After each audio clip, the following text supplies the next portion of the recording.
पूस की रात।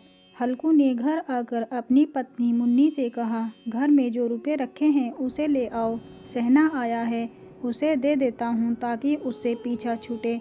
बरामदे में झाड़ू लगा रही मुन्नी ने पलटकर गुस्से से हल्कू को देखा और बोली, 4 रुपए ही तो बचे हैं घर में, अब वो भी सहना को दे दोगे तो माँ पूस की कड़कड़ाती ठंड कैसे कटेगी। सहना से कह दो कि अभी पैसे नहीं हैं, फसल कटने पर दे देंगे। हल्कू एक घड़ी सोच में पड़ गया कि मुन्नी की बात भी सही है, कंबल के बिना ठंड काटना मुश्किल हो जाएगा। लेकिन हल्कू उस अड़ियल सहना को जानता था, वो पैसे लिए जाएगा नहीं। हल्कू ने सोचा कि सर्दियों को सर्दियों में देख लेंगे, फिलहाल इस बला से तो पीछा छूटे। हल्कू अपनी पत्नी की ओर बढ़ा और उसके पास जाकर बैठते हुए धीरे से उसकी खुशामद करते हुए बोला, दे देना पैसे, कम से कम यह पीछा तो छूटेगा और कंबल के लिए मैं तब तक कोई दूसरा उपाय सोच लूँगा। हल्कू की बात सुनकर मुन्नी गुस्सा हो गई। हल्कू को गुस्से से घूरते हुए मुन्नी ने कहा, तुम तो चुप ही रहो, बताओ ज़रा कौन सा उपाय है तुम्हारे पास। ऐसे ही कोई तुम्हें खैरात में कंबल तो देगा नहीं, ना जाने कौन सा कर्ज है जो कभी चुकता ही नहीं। तुम ना खेती करना छोड़ दो, क्या फ़ायदा खेती का जब फसल होती ही नहीं, पूरी कमाई कर्ज चुकाने में चली जाए। तुम्हें जो सही लगता है तुम करो, लेकिन मैं तो एक पैसा नहीं दूंगी। मुन्नी को गुस्से से लाल होता देख हल्कू उदास हो गया और धीरे से बोला, तो क्या मैं उसकी गाली खाऊं। उसकी बात सुनकर मुन्नी का मन पसीज गया और आवाज़ में थोड़ी नरमी लाते हुए वह बोली, ऐसे कैसे वह गाली देगा, क्या उसका राज चलता है यहाँ। मुन्नी जानती थी कि हल्कू की बात में कड़वी सच्चाई है, इसीलिए वह उठी और चुपचाप कमरे से रुपए निकाल कर ले आई और हल्कू को थमाते हुए बोली, मैं फिर कह रही हूँ, तुम यह खेती बाड़ी छोड़ दो, मजदूरी करोगे तो कम से कम किसी की सुननी तो नहीं पड़ेगी और 2 वक्त का खाना तो नसीब होगा। मुन्नी की बात सुनकर हल्कू चुपचाप सिर झुकाए रुपये लेकर बाहर चला गया। हल्कू उन 3 रुपये की अहमियत जानता था जिसे उसने पाई पाई जोड़कर कंबल खरीदने के लिए जमा किए थे। सहना को रुपये थमाते हुए हल्कू के हाथ कांपने लगे, जैसे वह सीने से अपना दिल निकाल कर सहना की हथेली में रख रहा हो। वक्त बीतता गया और पूस की वो कड़कड़ाती सर्द रातें भी आ गईं। आसमान में जैसे चांद तारे भी ठंड से ठिठुरते लग रहे थे। हल्कू अपने खेत के किनारे बांस व पत्तों से बनाई मचान के नीचे पुरानी सी चादर ओढ़े कप कपाते हुए बैठा था और साथ में उसका कुत्ता जबरा भी उसके साथ था, जो सर्दी के कारण बार बार कूं कूं की आवाज़ निकाले जा रहा था। ठंड इतनी ज़्यादा थी कि दोनों की आंखों से नींद कोसों दूर थी। सर्दी से खुद को बचाने के लिए हल्कू ने अपनी गर्दन को घुटनों से सटाते हुए अपने कुत्ते की ओर देखते हुए कहा, जब पता था कि यहाँ इतनी ज़्यादा ठंड है तो क्यों मेरे पीछे पीछे खेतों में आ गया। घर में होता तो कम से कम 4 दीवारी में इतनी ठंड तो ना लगती। अब पड़े रहो ठंड में यहाँ। अब जबरा शांत हो गया। शायद उसे पता चल गया था कि उसके मालिक को कूं कूं की आवाज़ से नींद नहीं आ रही है। इसके बाद हल्कू गर्दन को घुटनों पर सटाए सोचने लगा, सब किस्मत की बात है। हम यहाँ ठिठुरते हुए रात काट रहे हैं और वो पैसे वाले बिना कुछ किए ही मज़ा लूट रहे हैं। इसके बाद हल्कू ने चिलम भरी और ठिठुरते हुए उसे पीने लगा। हल्कू ने अपने कुत्ते जबरे को देखा और कहने लगा, आज यह रात किसी तरह काट ले, कल तो तेरे लिए यहाँ पुआल बिछा दूंगा, तब ज़्यादा ठंड ना लगेगी। और सोचा कि कुछ देर के लिए आंखें मूंद कर सो लूँ, लेकिन जैसे ही उसने आंखें बंद की, ठंड की चुभन जैसे पूरे शरीर में सुइयां चुभोने लगी। कुछ देर करवट बदलने के बाद हल्कू पूस की रात को कोसते हुए उठकर बैठ गया।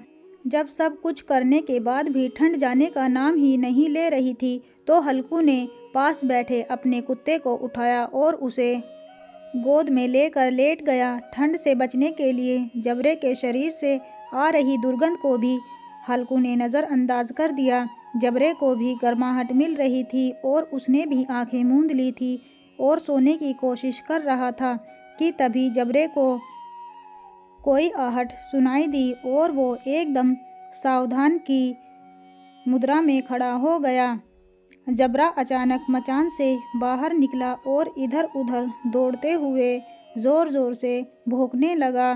कुछ देर यहाँ वहाँ भौंकने के बाद जबरा दोबारा हल्कू से सट कर बैठ गया। ऐसे ही रात का 1 और घंटा बीत गया और ठंड कम होने का नाम ही नहीं ले रही थी। हल्कू उठकर बैठ गया। वो दोनों हाथों से टांगों को कसकर पकड़े हुए घुटनों पर सिर टिकाए बैठा था। ठंड में हल्कू को लगा कि जैसे उसका खून जम गया हो और वह बेबसी से बस सुबह होने का इंतज़ार करने लगा। हल्कू के खेत के सामने ही आम का एक बड़ा सा बाग था, जिसे देखकर वह सोचने लगा कि पतझड़ शुरू हो चुकी है और ज़रूर इन पेड़ों से पत्तियां झड़ी होंगी, तो क्यों ना इसके सूखे पत्ते लाकर देर तक आग सेक लूं। हल्कू ने सोचा कि वह पत्तियां उठाने तो चला जाए, पर कहीं रात के अंधेरे में उस पर कोई जानवर हमला ना कर दे और उसे ऐसे देखकर कोई उसे भूत ना समझ ले। कुछ देर यूं ही सोचने के बाद हल्कू एकदम से उठा और एक सूखे पौधे को उखाड़कर उसे मशाल की तरह जलाकर पेड़ों की ओर चल पड़ा। अपने मालिक को जाता देख जबरा भी झट से उठ गया और दुम हिलाते हुए हल्कू के पीछे हो लिया। पेड़ों के पास पहुंचकर हल्कू ने उन विशाल पेड़ों को देखा जो अंधेरे में और भी डरावने लग रहे थे। अपने मन के डर को दबाते हुए हल्कू नीचे झुका और पेड़ों के आसपास पड़ी पत्तियों को बटोरने लगा। सूखे पत्तों को समेटने की वो आवाज़ और ठंडी हवा के झोंके से आ रही पेड़ों की सरसराहट हल्कू को डरा रही थी। ठंड में नंगे पांव पर कंकड़ तो मानो तीर की तरह चुभ रहे थे। उन सब से ध्यान भटकाने के लिए हल्कू ने जबरे से बातें करना शुरू कर दिया और कहने लगा, ठंड लग रही है ना तुझे भी?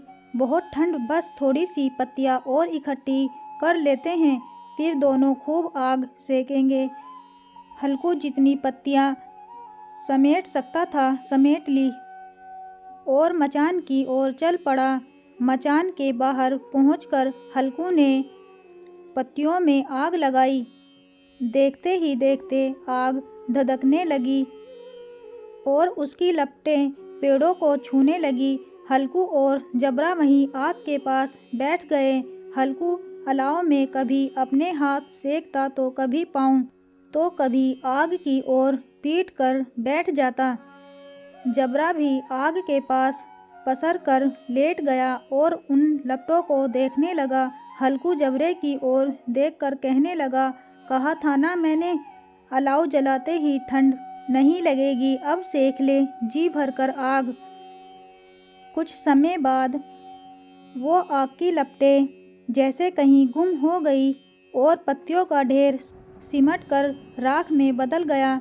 अब तो बस कोई हवा का झोंका आता तो बची कुची चिंगारी कहीं बीच में लाल लाल अनार के दानों सी दिखाई देती। हल्कू राख की थोड़ी सी गर्माहट में वही चादर ओढ़े दुबक कर बैठा हुआ था, लेकिन जैसे जैसे रात बढ़ती जा रही थी ठंड उसे और जकड़ने लगी थी। कुछ देर बाद हल्कू वहीं राख के ढेर के पास लेट गया।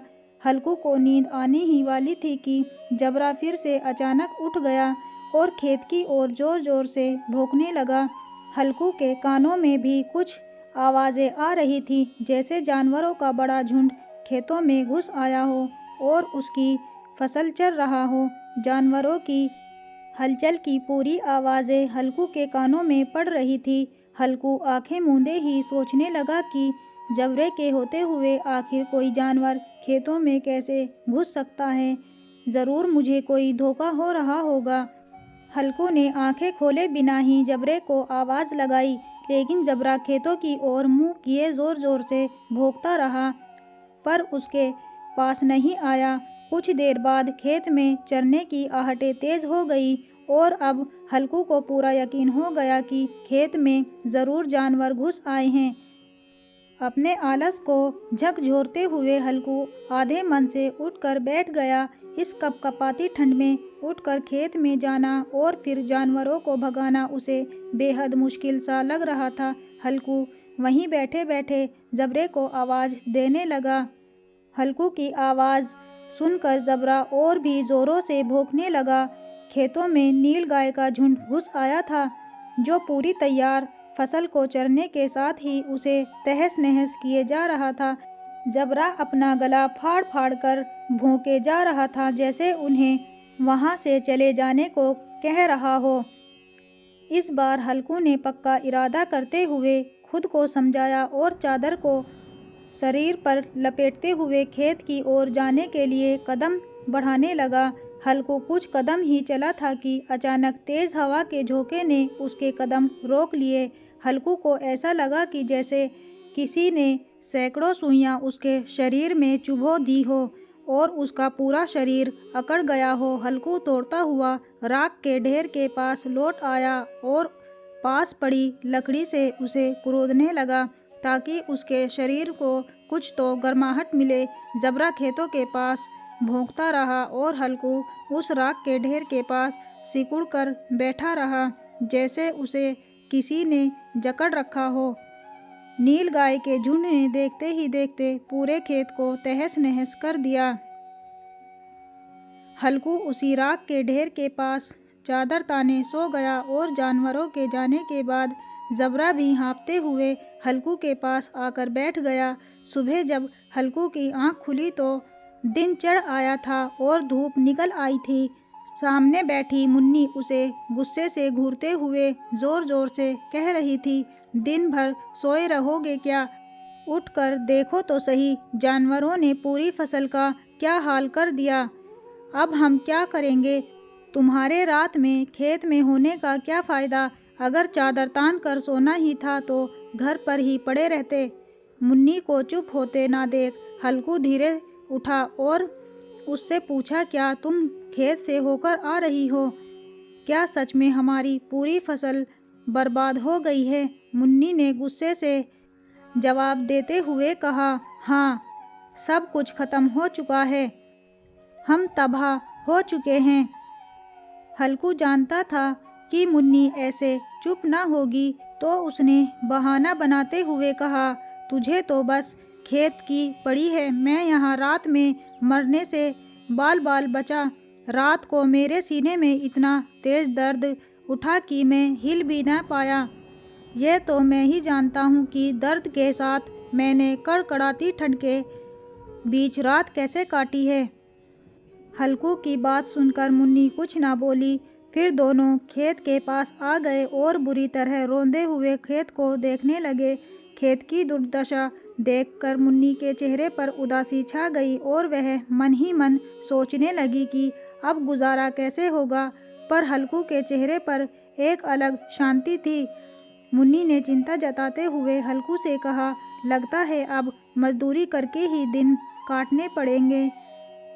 हल्कू ने चेहरे पर हल्की सी मुस्कान बिखेरते हुए कहा, चलो कम से कम अब इन सर्द रातों में यहाँ सोना तो नहीं पड़ेगा। कहानी से सीख, मजबूरी में इंसान को कई बार ना चाहते हुए भी कठिन फैसले लेने पड़ते हैं जो हमारे भविष्य को प्रभावित कर सकते हैं। विपदा कभी भी आ सकती है, इसीलिए हमेशा चौकस रहना ज़रूरी है। दोस्तों, आपको ये कहानी कैसी लगी हमें कमेंट में ज़रूर बताएं और हमारे चैनल को लाइक, शेयर एंड सब्सक्राइब ज़रूर कर दें और बेल आइकन को भी दबा दें ताकि आने वाली वीडियोज़ आप तक पहुंचती रहे। तब तक के लिए बाय बाय।